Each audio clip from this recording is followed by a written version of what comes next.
भारतीय बाज़ारों में जिस प्रकार की तेज़ी देखने को मिल रही है उससे लग रहा है और लग क्या रहा है, आप खुद भी एक बार सोच के देखिए कि आप इन्वेस्टर हो, आपको यकीन नहीं हो रहा है कि भारतीय बाज़ार 25,000 तक आ चुका है। भारतीय बाज़ार जहां पे 22,500 तक के लेवल्स आते हुए दिखाई दिए थे, उसके बाद जिस प्रकार की रैली 2 से 4 सेशन में ही देखने को मिली है, मतलब एक साथ 800 पॉइंट की तेज़ी तब आई तब भारतीय बाज़ारों में सीज फायर देखने को मिला। और उससे पहले भी जब तेज़ी देखने को मिली तो ऐसी तेज़ी थी जिससे इन्वेस्टर्स को बिलीव ही नहीं हो पा रहा है, वो अच्छे से चीयर भी नहीं कर पा रहे हैं भारतीय बाज़ारों की इस रैली को। और अब भी उनको ये विश्वास नहीं है कि भारतीय बाज़ार इस प्रकार की तेज़ी एक साथ दिखा सकते हैं। लगातार हम आपसे यही बात कर रहे हैं कि जब भी बाज़ार में इस प्रकार की गिरावट हो, आपको इन्वेस्टमेंट काफ़ी अच्छा करना चाहिए।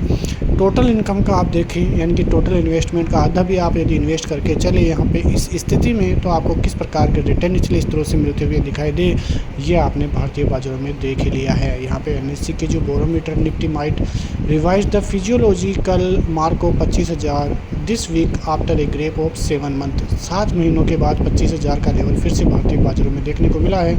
Many investors might not be cheering, it is probability is good, they would be sitting on losses. और अभी भी वो लॉस में ही हैं, उनको ये जो तेज़ी है वो भा नहीं रही है। मतलब बाज़ार 25,000 के लेवलों पे तो आ चुका है, लेकिन उनके कई स्टॉक्स 20 से 30% अभी भी माइनस में चलते हुए दिखाई दे रहे हैं। और आप खुद अपने पोर्टफोलियो को देखोगे तो ऐसे ही हालात आपके पोर्टफोलियो में भी नज़र आ रहे होंगे। लेकिन अब कल जिस प्रकार से यूएस मार्केट में देखने को मिल रहा था, वहाँ पे भी तेज़ी की स्थिति देखने को मिल रही है। कुछ अच्छी और बड़ी खबरें तो नहीं हैं, लेकिन फिर भी एक तरह से देखें तो भारतीय बाज़ारों में जो एफआईआईज का आना है वो सबसे बड़ा ट्रिगर है अच्छे खासी तेज़ी के पॉइंट में चलने के लिए। मतलब भारतीय बाज़ार पिछले 5 से 6 महीनों में जिस प्रकार की एफआईआईज की सेलिंग देखने को मिली है, यदि अदर कंट्रीज़ में ऐसी सेलिंग आती है तो एक बहुत बड़ा क्रेज़ वहाँ पे समझा जाता है। लेकिन भारतीय बाज़ार में जो आया है वो एक करेक्शन ही है। 10 से 12-14% तक का करेक्शन भारतीय बाज़ारों में देखने को मिला था।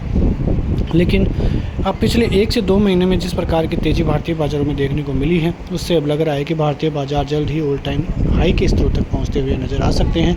और जिस प्रकार की तेज़ी भारतीय बाज़ारों में अभी नज़र आ रही है, लग रहा है कि एफआईआईज और ज़्यादा पैसा भारतीय बाज़ारों में आने वाले दिनों में इन्वेस्टमेंट करते हुए नज़र आएंगे। तो ये सभी चीज़ें और ये सभी लेवल्स भारतीय बाज़ारों के लिए काफ़ी इंपॉर्टेंट साबित हो सकते हैं। सोमवार की बात करें तो सोमवार को भी बाज़ार कंसोलिडेशन के स्तरों में रहता हुआ नज़र आ सकता है और बाज़ार 25,200 का स्तर भी छूता हुआ नज़र आ सकता है। 25,200 यदि पार कर लेता है तो फिर भारतीय बाज़ारों की तरफ से काफ़ी ज़बरदस्त लेवल देखने को मिल सकते हैं, जो कि भारतीय बाज़ारों में 25,350, 25,500 और 25,800 तक के लेवल्स आने वाले कुछ दिनों में देखने को मिल सकते हैं। कई विशेषज्ञों का ये मानना है कि भारतीय बाज़ार फिर से 22,000 के लेवलों तक जा सकता है, लेकिन इन बातों में कुछ सच्चाई भी नहीं है।